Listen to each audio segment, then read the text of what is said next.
రక్షకుడైన యేసుక్రీస్తు ప్రభువారి పేరిట కూడి వచ్చిన మీ కుటుంబాలకి శుభములు సమాధానం మెండుగా కలుగును గాక.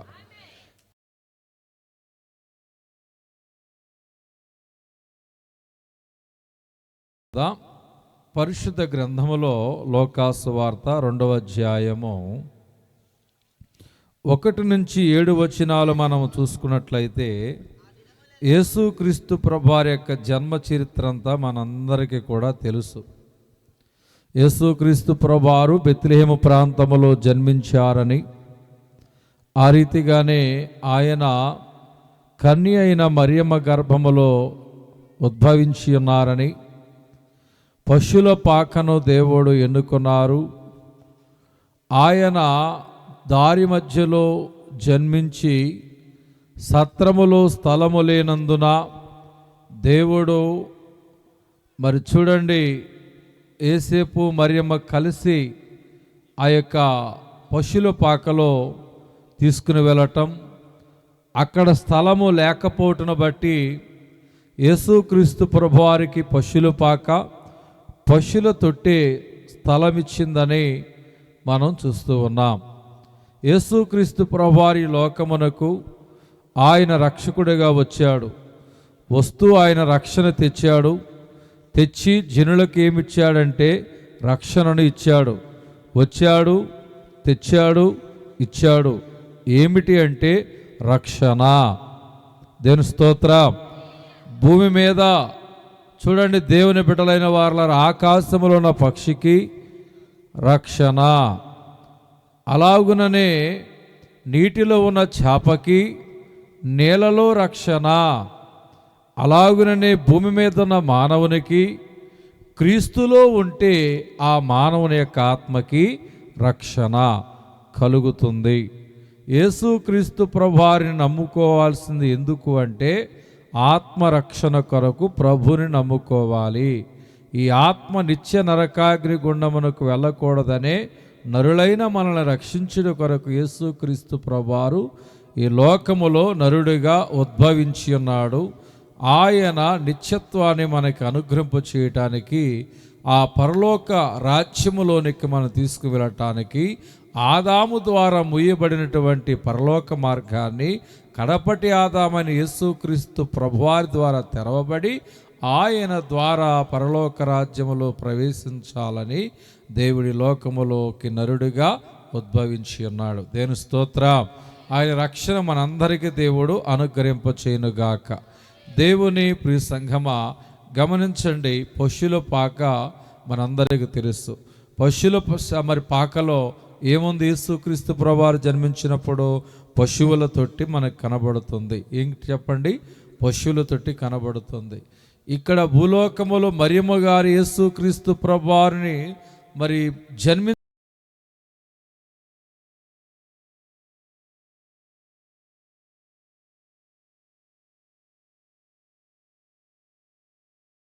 ఏంటి చెప్పండి? పశువుల తొట్టే యేసుక్రీస్తు ప్రభువారికి ఏమిచ్చిందంటే స్థలం ఇచ్చింది. ఒకటి మరియమ్మ గారు స్థలం ఇచ్చారు, 2 పశువుల పాక స్థలం ఇచ్చింది, 3వది పశువుల తొట్టే స్థలం ఇచ్చినట్లుగా మనము చూడగలుగుతున్నాం. దేవుని ప్రియ సంఘమా, ఇప్పుడు చివరి భాగములో ఉన్నటువంటి ఆ పశువుల తొట్టి గురించి, ఆ పశువుల పాకను గురించి ధ్యానం చేసుకుంటున్నాం. పశువుల పాక అనేది మానవుని యొక్క జీవితానికి సాదృశ్యంగా ఉంది. పశువుల తొట్టి అనేది మానవుని జీవితంలో ఉన్నటువంటి హృదయమునకు సాదృశ్యముగా కనబడుతుంది. దేవుని బిడ్డలైన వారలారా, పశువుల పాక అది ఎలా ఉంటుందంటే పశువులతో ఉంటుంది. అది పశువుల యొక్క దుర్గంధము చేత నింపబడి ఉంటుంది. ఆ పశువుల పాకంతా కూడా మరి ఆ యొక్క పశువుల యొక్క వ్యర్థముల చేత అది నింపబడి దుర్వాసన కొట్టేటువంటి విధానము మనం చూస్తూ ఉంటాం.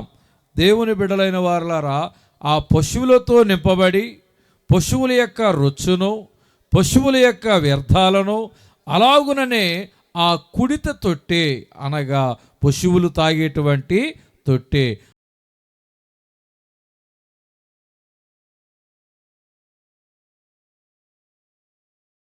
పోసినప్పుడు ఆ నీరు ఎలా ఉంటుందంటే, మరి ఆ తొట్టి కూడా ఎలా ఉంటుందంటే, అది ఒక దుర్గంధముతో కూడినటువంటి వాసన వస్తుంది. ఎవరైనా కానీ దాన్ని ఇష్టపడతారంటే ఎవరు కూడా ఇష్టపడరు. అందుకనే దాన్ని ఇంటిలో ఉంచుకోకుండా ప్రత్యేకముగా ఒక పాకను వేసి ఆ పాకలో ఆ పశువుల తొట్టిని ప్రత్యేకముగా దూరముగా, ఇంటికి దూరముగా, మనుషులకు దూరముగా, పశువులు ఉండేటువంటి ఆ స్థలములో ఉంచటం జరిగింది. అంటే మనుషులకు దూరంగా ఉంది. ఒక రకంగా చెప్పాలంటే అది ఒక విలువలేనిదిగా ఉంది. ఆ తొట్టి ఎలా ఉంది చెప్పండి? విలువలేనిది, ఒక విలువ తక్కువైనటువంటి స్థితి కలిగినది పశువుల పాకలో ఉన్నటువంటి పశువుల యొక్క తొట్టి. యేసుక్రీస్తు ప్రభువారి యొక్క జన్మ వృత్తాంతములో ఒక పాత్ర కలిగినది ఏమిటి అంటే పశువుల తొట్టె. పశువుల తొట్టె. ఆ పశువుల తొట్టె మొదటిగా చూస్తే అది దుర్గంధము కలిగినది. ఎలాంటి చెప్పండి?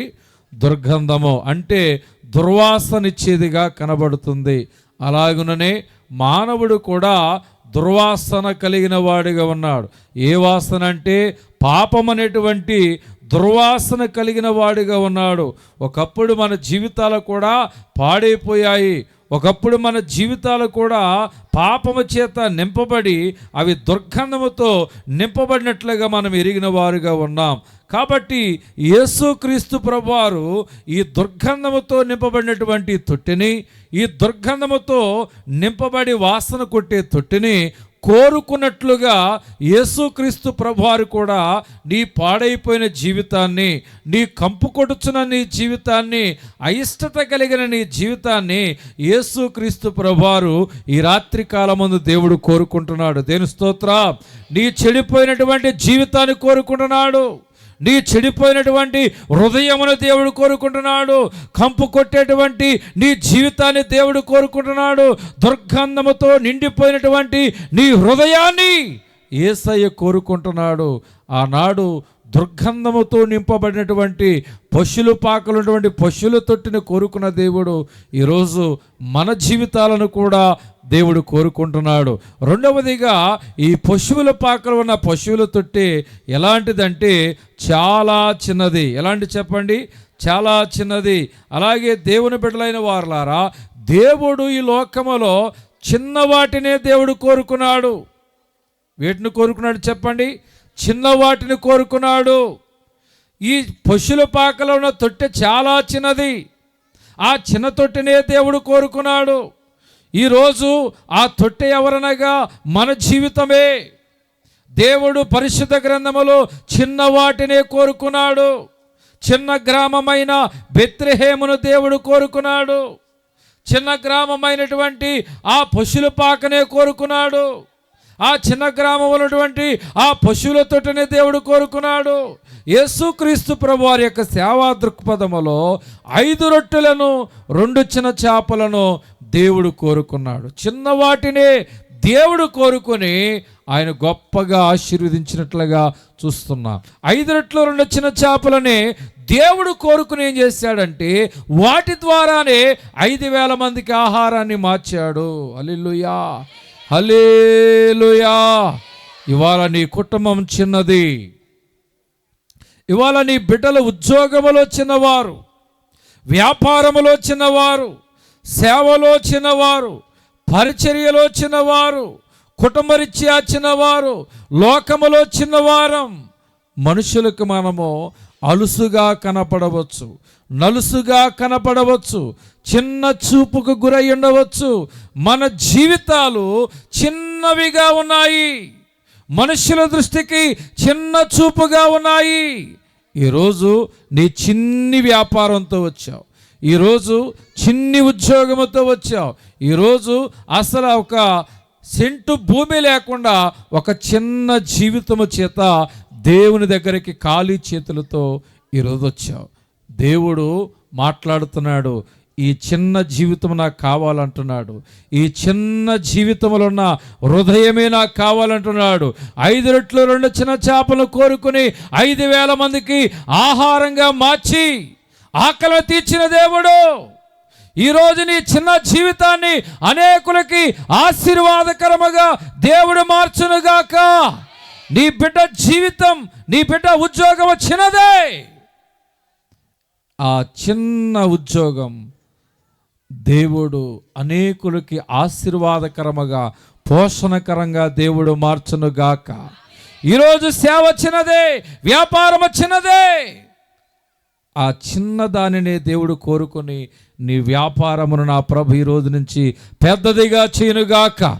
నీ ఉద్యోగం పెద్దదిగా చేయనుగాక. నీ వ్యాపారము పెద్దదిగా చేయనుగాక. నీ యొక్క వ్యవసాయ భూమిని పెద్దదిగా చేయనుగాక. ఆమేన్. చిన్న వాటిని కోరుకుని గొప్ప అద్భుతాలు దేవుడు చేశాడు. నీ చిన్న జీవితాన్ని ఈ లోకములో అద్భుతంగా దేవుడు మార్చునుగాక. అద్భుతంగా దేవుడు మార్చునుగాక. మా కుటుంబాల్లో దేవుని బిడ్డలైన వారులారా, మా నాన్నగారు చిన్నవారు. మా కుటుంబాల్లో అందరికంటే నేను చిన్నవాడిని. దేని స్తోత్రం. చాలామంది చిన్నప్పుడు ఏమనేవాళ్ళు అంటే చాలా ఎగతాళిగా నవ్వేవారు, హేళనగా చూసేవారు, చిన్న చూపు చూసేవారు. ఏమండి, నా జీవితం మీకు ఒక ఉదాహరణగా ఉంటుందని నేను చెప్తున్నా. నేను కూడా చేదరించబడిన వాడిని, అవహేళనకు గురైన వాడిని, ఎగతాళికి గురైన వాడిని, చిన్న చూపుకు గురైన వాడిని. దేవుడు ఈ చిన్నవాడినే కోరుకున్నాడు కదా. ఆ చిన్నవాడినే కోరుకుని ఆయన సేవ దేవుడు జరిగించుకుంటున్నాడు. ఇవాళ వందల మందిలో, వేల మందిలో వాక్యం చెప్పడానికి ఒక సాధనంగా ఆయన వాడుకుని ఆశీర్వదించి వాడుకోవటం లేదా? ఈ రాత్రి కాలమందు దేవుడిని చిన్న కుటుంబాన్ని దేవుడు కోరుకుంటున్నాడు. నీ చిన్న జీవితాన్ని దేవుడు కోరుకుంటాడు. నీవు కనుక ఆయన అవకాశం ఇవ్వగలిగితే నీ కుటుంబ తలరాతని, నీ తలరాతని దేవుడు మార్చివేయగలడు. ఆమేన్. ఎంత నోరుంటే అంత నోరుతో ఆమేన్ చెప్పండి. ఆమేన్. దేవుని బిడ్డలైన వారులారా, చిన్నది చిన్నది అని మీరు బాధపడద్దు. చిన్న జీవిత నావనాది, నిన్నే గురిగా పయనమైతిని. చిన్న జీవిత నావనాది, నిన్నే గురిగా పయనమైతిని. ఎన్ని బాధలు, ఎన్ని శోధనలు, ఎన్ని బాధలు, ఎన్ని శోధనలు, కన్న తండ్రి కావరావా, ఆదుకోవయ్యా,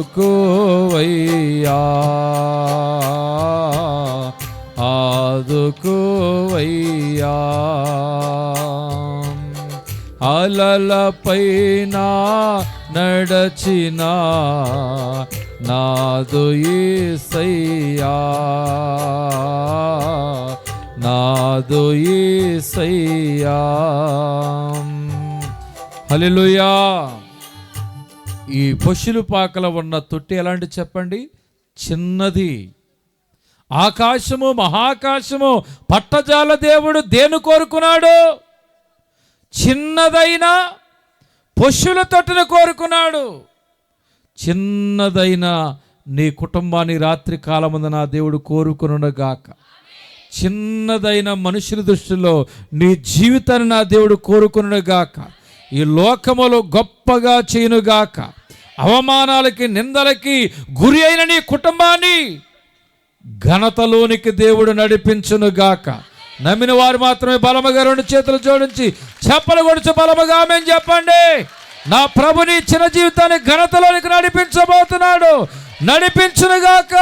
నీ చిన్న వ్యాపారమును ఘనతలోనికి నడిపించబోతున్నాడు. నీ చిన్న ఉద్యోగాన్ని గొప్ప ఉద్యోగముగా మార్చబోతున్నాడు. ఎత్తైన స్థలములో నిలబెట్టబోతున్నాడు. ఆమేన్. చిన్నదాన్ని కోరుకున్న దేవుడు ఈరోజు చిన్నగా ఉన్న నిన్ను కోరుకుంటున్నాడు. ఈ పశువుల తొట్టి ఎలా ఉందంటే బలహీనమైనదిగా ఉంది. ఎలా ఉంది చెప్పండి? బలహీనమైనదిగా. ఒకటి మట్టితో చేయబడిందిగా ఉంటుంది. రెండవదిగా ఈ పశువుల తొట్టె రాతి చేత చేయబడుతూ ఉంటాయి. మూడవదిగా చెక్కలతో చేయబడి ఉంటుంది.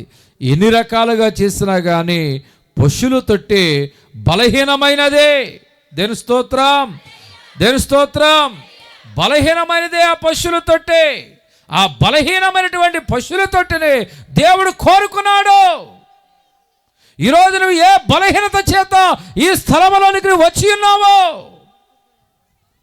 ఎప్పుడు మన జీవితం ఒకేలాగా ఉంటుందని అనుకోమాకండి. ఎప్పుడు మన జీవితం తలక్రిందులవుతుందో తెలియదు. ప్రతి పరిస్థితికి మనం సిద్ధంగా ఉండాలి. ఇవాళ ఏదో మనకు వాక్యం వినేటప్పుడు ఎలా ఉంటుందంటే, కొంతమందికి అనాలోచితంగా ఉంటుంది, కొంతమందికి టైంపాస్గా ఉంటుంది, కొంతమందికి దాహము తీర్చేదిగా, ఆకలి తీర్చేదిగా, ఆదరించేదిగా ఉంటుంది. ఈరోజు నీ కుటుంబంలో ఆర్థిక ఇబ్బందులు బట్టి బలహీనతలోనే ఉండవచ్చు. అప్పులు అనేటువంటి బలహీనతలు నీలో ఉన్నాయి. అనారోగ్యం అనేటువంటి బలహీనతలు నీలో ఉన్నాయి. కుటుంబ సమస్యల బట్టి నీ జీవితం కృంగిపోయి నువ్వు బలహీనతలో ఉండి వచ్చావు. ఏమండి, కొడితే పడిపోయే పరిస్థితి, పగవారు కుట్టుటను బట్టి, పడిదెబ్బ తగులుటను బట్టి బలహీనమైపోయింది మన జీవితాలు. మనోవ్యాధి చేత కృంగిపోతున్నారు. అన్నీ ఉన్నాయి, కానీ నోటితో నవ్వుతున్నారు, కానీ కంటి నిండా మంచి నవ్వు లేదు వారికి. దేని స్తోత్రం, దేని స్తోత్రం. మనసారా నవ్వలేనటువంటి జీవితాలు ఉన్నాయి ఇక్కడ. మనస్ఫూర్తిగా నవ్వలేరు. ఏమండి, మాకు మా పాప చనిపోయింది, దేని స్తోత్రం. మాకుండే వేదన మాకుంది, మా జీవితం బలహీనంగానే ఉంది, దేని స్తోత్రం. మీ కుటుంబాల్లో ఏదో బలహీనతలు ఉన్నాయి.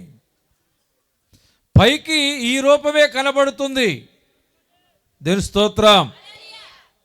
కానీ దేవుని సేవకుడు ఎన్ని బాధలున్నా కానీ అది బయటికి వ్యక్తపరచకూడదు. ఎందుకంటే అనుభవాలు అనుభవిస్తేనే ఇతరులకి అనుభవాలు చెప్పగలుగుతారు. దేని స్తోత్రం, హల్లెలూయా. బలహీనమైన జీవితం. దేవుడు ఏ జీవితాన్ని కోరుకుంటున్నాడు? బలహీనమైన జీవితాలని కోరుకుంటున్నాడు. యేసయ్య ఈ లోకములోనికి ఎందుకు వచ్చాడు? బలహీనమైనటువంటి నీ జీవితాన్ని కోరుకోవడానికి వచ్చాడు. బలహీనమైన నీ జీవితాన్ని బలవంతుడిగా మార్చడానికి దేవుడి లోకములోనికి వచ్చాడు. ఆమెన్ చెప్దాం, ఆమెన్. నువ్వు ఒంటరి వాడవని నువ్వు కృంగిపోవద్దు. నీ కుటుంబం ఒంటరిదని నువ్వు కృంగిపోవద్దు. ఆర్థిక పరిస్థితుల బట్టి, ధనము లేకపోబట్టి, అంగుబలం, బంధుబలాగం లేకపోబట్టి నువ్వు బలహీనుడవని కృంగిపోవద్దు. వాడిలో ఒంటరివైన వాడు ఏమవుతాడు?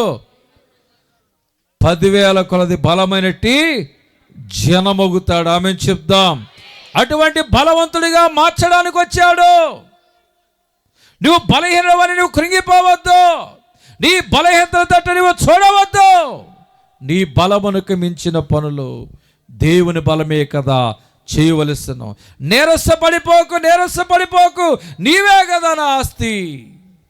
మనోవిచారము కూడదు నీకు, మహిమ తలంపులు కావలెను. దేని స్తోత్రం, దేని స్తోత్రం. కాబట్టి ఈ తొట్టె బలహీనమైన తొట్టె. ఒకటి దుర్గంధముతో నిండిన తొట్టె. రెండవది ఎలా ఉంది చెప్పండి? అది చిన్న తొట్టె.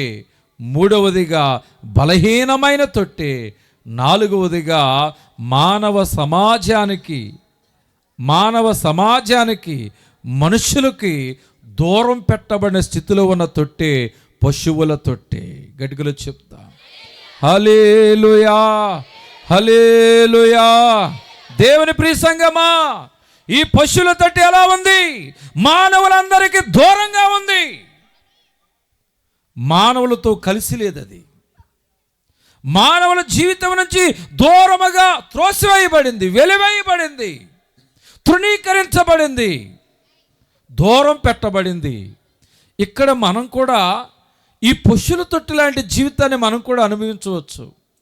నీకు అందరూ ఉన్నారు, పెద్ద కుటుంబం ఉంది, కానీ నువ్వు ఒంటరివి.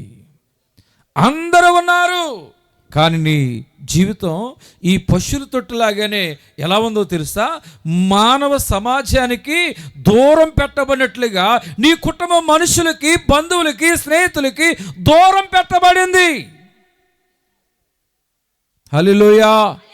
నీ కన్నవారికి దూరం పెట్టబడింది, నీ మెట్టినింటి వారికి దూరం పెట్టబడింది, నీ స్నేహితుల జీవితానికి దూరం పెట్టబడింది, నీ ఇరుగు పొరుగు వారి జీవితాలకు దూరం పెట్టబడింది. అది దూరం పెట్టబడి ఒంటరిగా ఉంది. దేవుని స్తోత్రం. మానవ సమాజానికి దూరముగా పెట్టబడిన స్థితిలో ఉంది. దేవుని స్తోత్రం, దేవుని స్తోత్రం.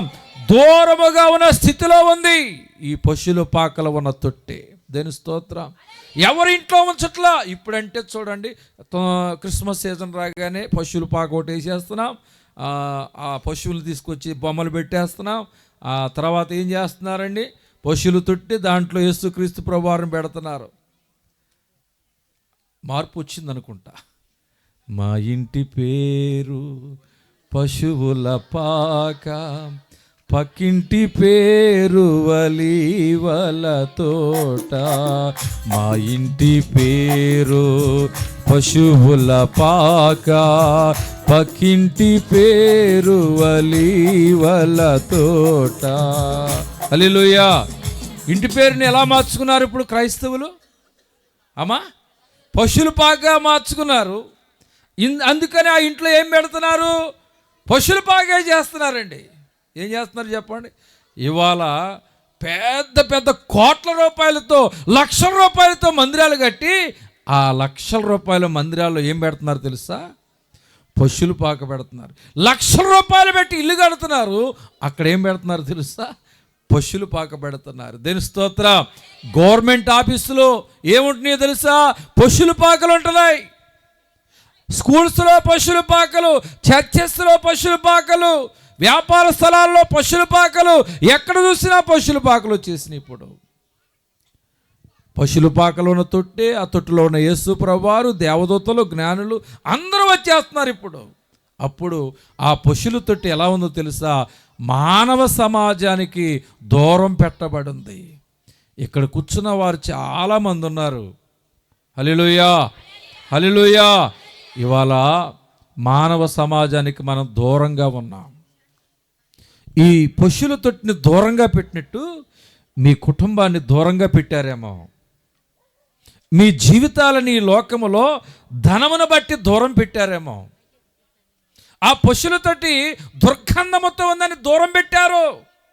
ఇవాళ నీ జీవితాన్ని డబ్బు లేకపోబట్టి దూరం పెట్టవచ్చు, ఆస్తి లేకపోవచ్చు దూరం పెట్టవచ్చు, ఉద్యోగం లేకపోవచ్చు దూరం పెట్టవచ్చు, అంతస్తు లేకపోబట్టి దూరం పెట్టవచ్చు.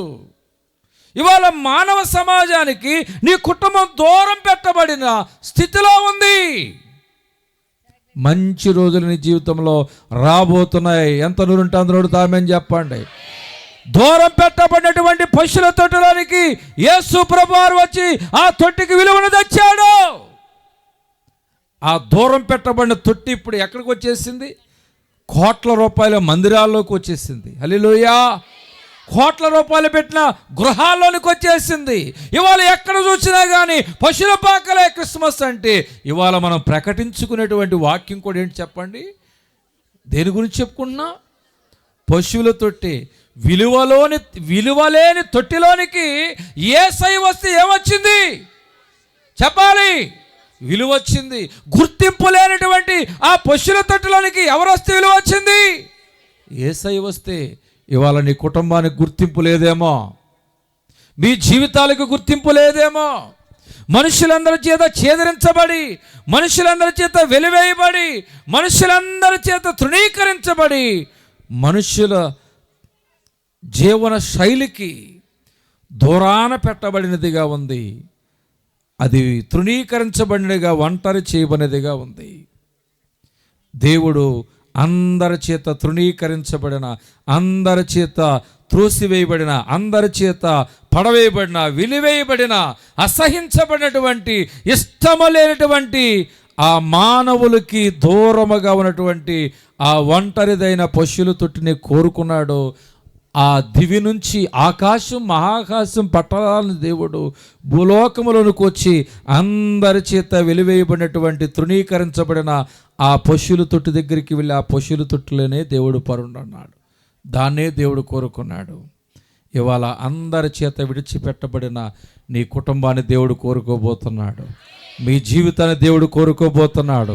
విలువలేని నీ కుటుంబానికి విలువ తీసుకురాబోతున్నాడు. విలువలేని నీ జీవితానికి దేవుడు విలువ తీసుకురాబోతున్నాడు.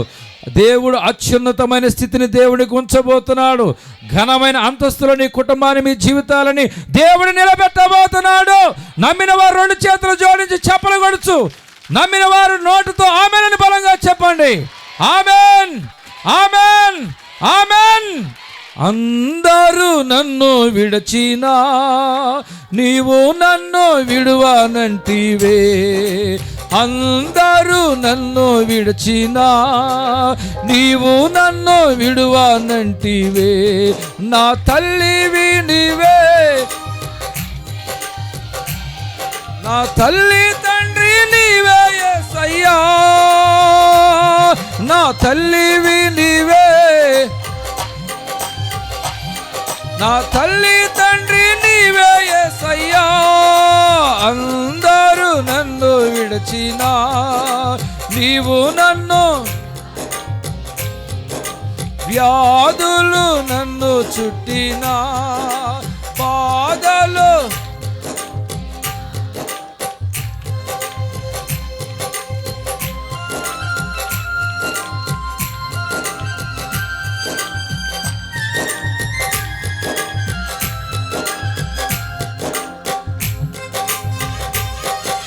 దేవుని స్తోత్రం. హల్లెలూయా. బలముగా దేవుని ప్రియ సంగమా, మీరు ఎంటా ఉంటే నేను చెప్తా ఉంటే నాకు టైం తెలియదు, మీకు టైం తెలియదు. దేవుడు నాకు అదో మహాత్యం ఇచ్చాడు. కూర్చోబెట్టి టైం మర్చిపోయేలాగా చేస్తా, రేయిం బగలు చెప్తా. కానీ చుట్టుపక్కల వాళ్ళు ఊరుకుంటారా? ఊరుకోరు కదా. దేవుడు ఇచ్చిన సమయాన్ని మనం సద్వినియోగం చేసుకున్నా మరి దేవుడు పశువుల తొట్టును కోరుకున్నట్లుగా నిన్ను కూడా కోరుకుంటాడు. ఇక నీకు చింతొద్దు. ఏమొద్దు చెప్పండి? నీకు చింతొద్దు, ఇక బాధ వద్దు, కష్టం వద్దు. కొండంత దేవుడు నీకు అండగా ఉన్నాడు. ఆయన గనక నీవు హృదయంలో చోటివ్వగలిగితే, యేసయ్య గనక నీ హృదయంలో చోటివ్వగలిగితే తలక్రిందులైపోయిన నీ జీవితాన్ని, నీ తలరాతని దేవుడు మార్చి వేస్తాడు. దేవుడు కోరుకుంటుంది వెండి బంగారాలు కాదు, నిన్ను బాగు చేయటానికి నీ హృదయములో చోటు. పశువుల తొట్టికిచ్చిన విలువ దేవుడు అంతకంటే ఎక్కువ విలువ నీకు ఇచ్చాడు. అందుకే పరలోకాన్ని విడిచి భూలోకానికి వచ్చాడు. ఆయన నీ హృదయములో ఉండాలని ఆశపడుతున్నాడు. ఆయనకు చోటు ఇవ్వగలిగితే నిన్ను చరిత్రలో నా ప్రభువు నిలబెడతాడు. మీ కుటుంబాలను చరిత్రలో నిలబెట్టునుగాక, మీ జీవితాలను చరిత్రలో నిలబెట్టునుగాక. పశువుల తొట్టును ఎన్నుకున్న దేవుడు, కోరుకున్న దేవుడు మిమ్మల్ని కోరుకుని నా ప్రభు చరిత్రలో నిలబెట్టునుగాక. కొనియాడబడినట్లుగా దేవుడు దీవించునుగాక. దేవుడు కొద్ది మాటలను దేవుడు దీవించునుగాక.